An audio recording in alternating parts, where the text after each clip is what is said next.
Stu's channel.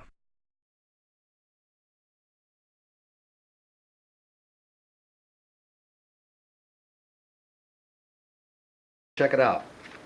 This is where I am right now. I've got my my board built to hold the servos. There's little backings on each side of these things so that these screws screw into it and they're sort of locked up there.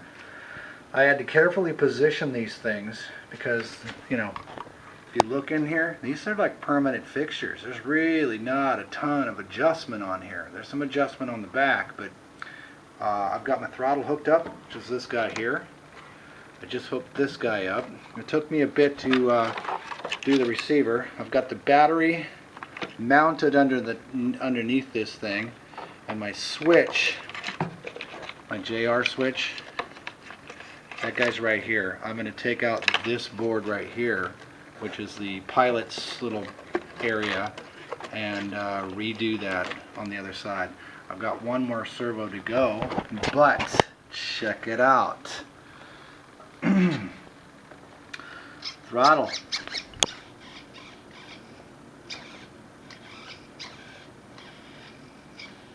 Got some throttle action. I got elevators. In a second here, I'm gonna have my my rudder, and then I gotta work on my wing. I gotta do those two servos on the wing, and then I should be good to go, man. Alright, see ya. Alright, so I had to take the pilot out with these two screws here. He comes out in one piece, and then there's 4 screws that take this panel out, and I had to put the JR switch in. There's a bunch of really funky stuff in there before. Looked like, you know, hooked up to a computer or something. But that's all done. I've had to fish this line right here so I can get this JR line through, and it was interesting getting through. These are just temporary. I'm going to put something else on there. Cowls off. Everything works back here. I'm working on the wing. I had to split the monocoque and take out the old servos. The old servos are, yeah, I know my garage is trash right now. My old servos are this, and the guy epoxied it. I've been mixing up some epoxy to put on some other stuff, but he epoxied these old guys on, and I went and made it like this. I put blocks on. I epoxied the block on, and then I'm going to screw those into those blocks. See, it's raised. Epoxy, epoxy, and then I'm going to screw the servo into those blocks. Drill holes and set the servo back in its spot. What I'll do is I'll hook it up to make sure that it's good at first with this clevis, and then at that point I'll go ahead and fasten those down. Had to pull through this line. It was this line, this crazy stuff.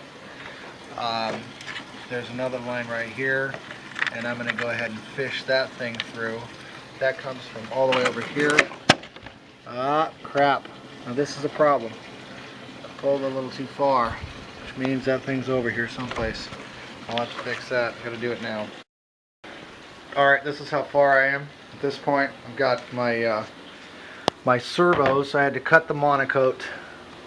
I had to cut the monocoque, literally, and install new servos, which are up in there. I put some high-techs in there.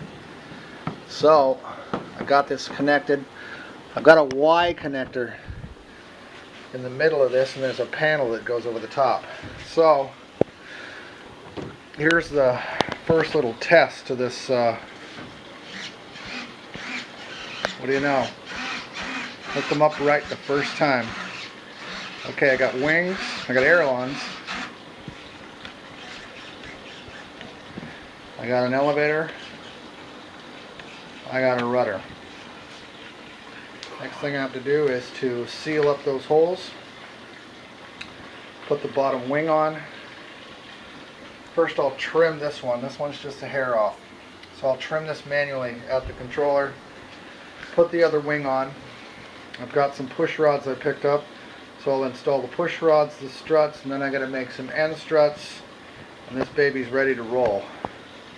But right now I'm pretty happy because these right here were a mission. Not used to cutting open monocoat. It's, you know, not my gig. I'm not a monocoat. I'm not a modeler. So there we go. All good. Alright, so here's where I am now. I've got my, believe it or not, I've got my aileron push rods connected on both sides. So it's all good. I'm down to the point where my buddy Curtis and I are making some end struts for the ends. And then it's a matter of mixing up some gas and seeing if this motor will run. We'll see back here in a bit. Alright, I'm down to the point where I have everything basically complete, except for I have to get the N in the end strut. I've got these two struts right here. They have an interesting angle too. These two struts that go from the here to there. They're supposed to be a cross. So basically crosses these two. So what I'm going to do is just create that one last piece. I'm probably going to cut for angle and epoxy on its edge. I'll end up having to come back and round these edges and then paint them. Paint them or monocoat them or something. They look good like wood. I mean, they look pretty good like that, but that's it. We're down to a, you know, we're talking about 2 tiny pieces and paint. And I'm ready to fly. That's it. Maybe a couple of little secure pieces for the wires that are attaching the wing to the receiver. Wing servos to the receiver. That's it. Alright. One of the very first things I did was I took out the gas tank. This is the old one. Found out a few things about this plane. It's a 2-stroke. It's made by a company in Canada. The motor's called a Quadra. Apparently they make chainsaw motors. I took this out and I had to replace this little piece. And we can see it. This little spot right here.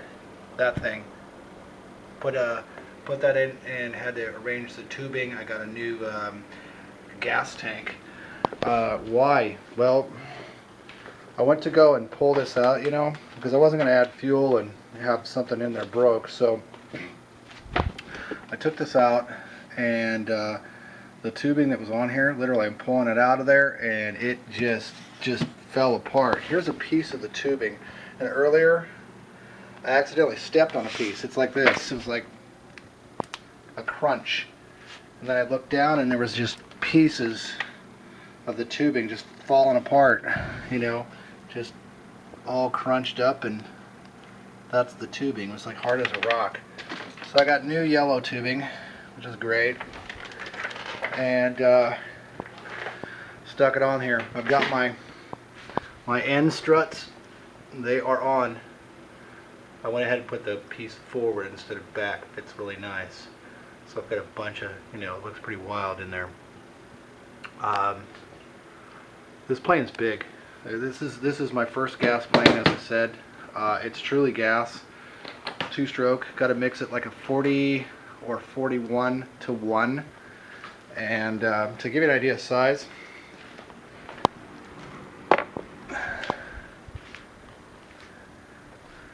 that's my transmitter. That's how big this plane is. That is my freaking transmitter right there. It's my transmitter, old boy. So let's just say that plane's big. It is a monster. I've got everything on. I've got my little wires back here, right on this strut. They go up into the wing itself and attach to those servos on the wing. This is all nicely attached right here. Runs down, fishes through there. Got my cowl back on. I've got basically everything ready to go. I'll just have to round these. I'm going to have to round these things off. I might just maiden it like this, but eventually I want to round these wood pieces off so that they're kind of like these struts. Nice and round, and then either monocoat sand and paint or monocoat or something like that and do a nice yellow on it. So yeah, this is a Quadra motor inside there. The prop, I don't even know what size prop that is. It's a monster, It's big. Goes all the way across there. The pilot apparently isn't scale. He should be bigger. That's what I'm told. The pilot should be bigger. But it's nice. All the nice little features on here.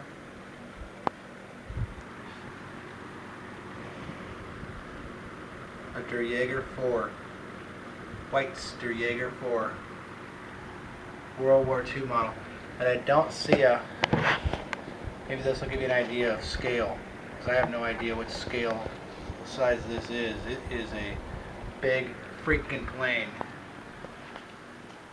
I'm thinking it's either a quarter or third scale plane. It's just so monstrous. It's just a great big thing. I'll end up having to do this back sticker back there, probably. I can tell you this, I wasn't going to be a modeler, but it's had to turn out, I'd had to do some modeling stuff, so I've learned quite a few things. The biggest challenge for me is this motor. It's got a magneto in it. There's nothing else that's needed to start it. You're supposed to be able to drop gas in here, prime it by turning in one direction, and then throw it in the other direction, and it's supposed to start. I don't think that's going to happen. I'm going to need one of those little starter deals, I bet. And I'll have to have like 2 or 3 people hanging onto this plane.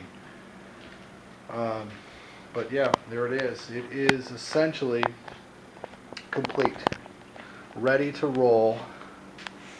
I do need one last item, and that's a kill switch. I need to come off the coil and have a kill switch right above where I fill my gas, right here. Just a little kill switch or something. Other than that, I can get that tomorrow. It'll take me about a whole 2 minutes to install, and I should be able to maiden this tomorrow, weather permitting. There you go. We'll see you in the air. Hope to see you back here on Stu's channel.